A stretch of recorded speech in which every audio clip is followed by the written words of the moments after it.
আল্লাহ তাআলা কিয়ামতের দিন সাইয়েদনা নূহ আলাইহিস সালামকে বলবেন, নূহ তুমি কি দাওয়াত পৌঁছিয়েছো তোমার উম্মতের কাছে? নূহ আলাইহিস সালাম বলবেন, হ্যাঁ আমি পৌঁছিয়েছি। এবার নূহের উম্মতকে আল্লাহ জিজ্ঞেস করবেন, এ নূহের উম্মতেরা, তোমাদের নবী নূহ কি দাওয়াত পৌঁছিয়েছে?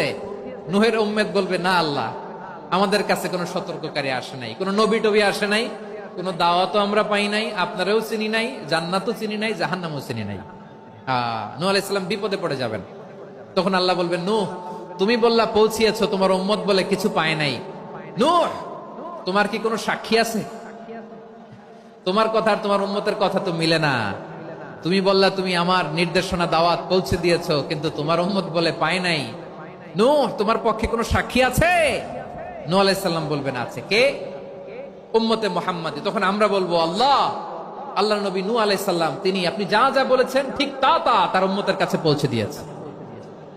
এবার নূহের উম্মতের সাথে আমাদের ঝগড়া লাগবে। তারা বলবে, তোমরা আসছো আমাদের হাজার হাজার বছর পরে, তোমরা কি করে জানলা? তোমাদের সাক্ষী ধর্তব্য হবে না? আমরা তখন বলবো, আমাদের কোরআনে তোমাদের নবীর নামে আল্লাহ তাআলা একটা সূরা নাজিল করেছেন, সূরাতে নূহ। আওয়াজ করে পড়েন আল্লাহু আকবার।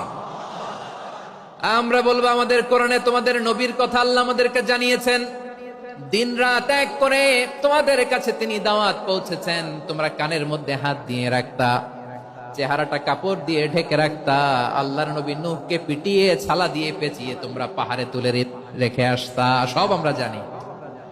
আমরা যখন বলবো এই কথা, নূহের উম্মত চুপসে যাবে। তখন আমরা সত্য বলেছি কিনা এটা আল্লাহ তাআলা জানতে চাইবে বিশ্বনবীর কাছে। তখন বিশ্বনবী আমাদের পক্ষে সাক্ষী দিবেন। আওয়াজ করে বলেন আল্লাহু আকবার। এজন্য আল্লাহ বলেন, নবী আপনি হচ্ছেন সাক্ষ্যদাতা, সব নবীদের উপর আপনি হবেন সাক্ষী, আবার আপনার উম্মতের সাক্ষীর উপর আপনি হবেন সাক্ষী। তার মানে নবী গো, কিয়ামতের কঠিন ময়দানে আপনি হবেন রাজ সাক্ষী।